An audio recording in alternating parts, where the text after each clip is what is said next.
आप सभी का स्वागत है इस अनंत और अमूल्य महागाथा रामायण में। यह केवल एक कहानी नहीं है, बल्कि जीवन के मूल्यों की यात्रा है।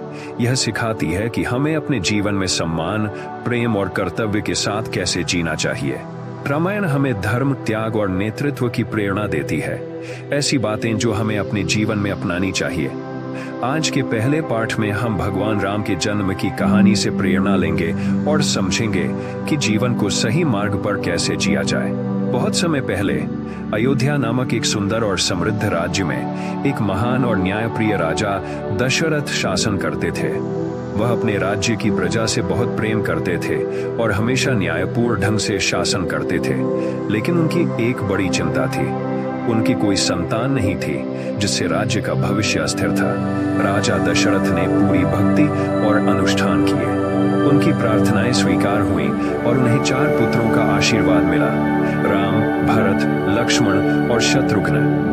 इन चारों में से राम सबसे बड़े और अद्वितीय थे। वह धर्म, साहस और करुणा का सजीव उदाहरण थे।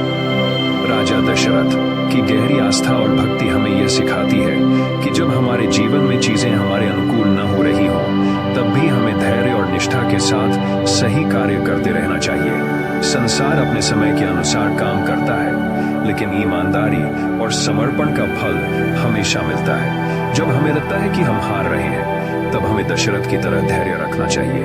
उनकी कहानी हमें सिखाती है कि कठिन परिस्थितियों में भी मेहनत और ईमानदारी का महत्व होता है। जीवन में आने वाली चुनौतियों का सामना हमें हिम्मत और दृढ़ता से करना चाहिए।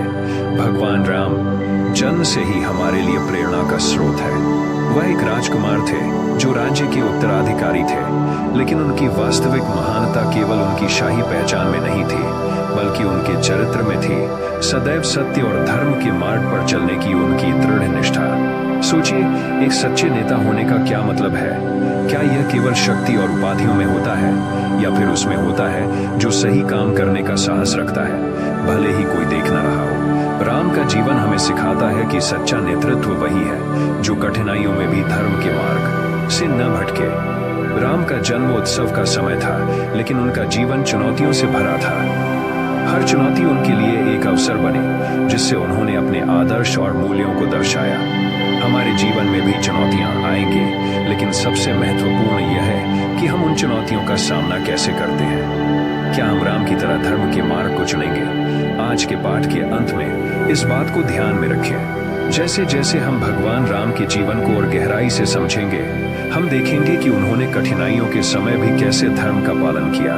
लेकिन फिलहाल आज के इस पाठ के साथ धैर्य, निष्ठा और धर्म की सीख को अपने जीवन में उतारने का प्रयास करें। धन्यवाद आज की इस यात्रा में हमारे साथ रहने के लिए। आइए हम सभी धर्म के पथ पर चलने का प्रयास करें, ठीक वैसे ही जैसे भगवान राम ने किया था। याद रखें, यह पूर्णता की बात नहीं है, यह दृढ़ता की बात है। सही चुनाव करके हम अपने जीवन को महान बना सकते हैं। पहला पाठ समाप्त।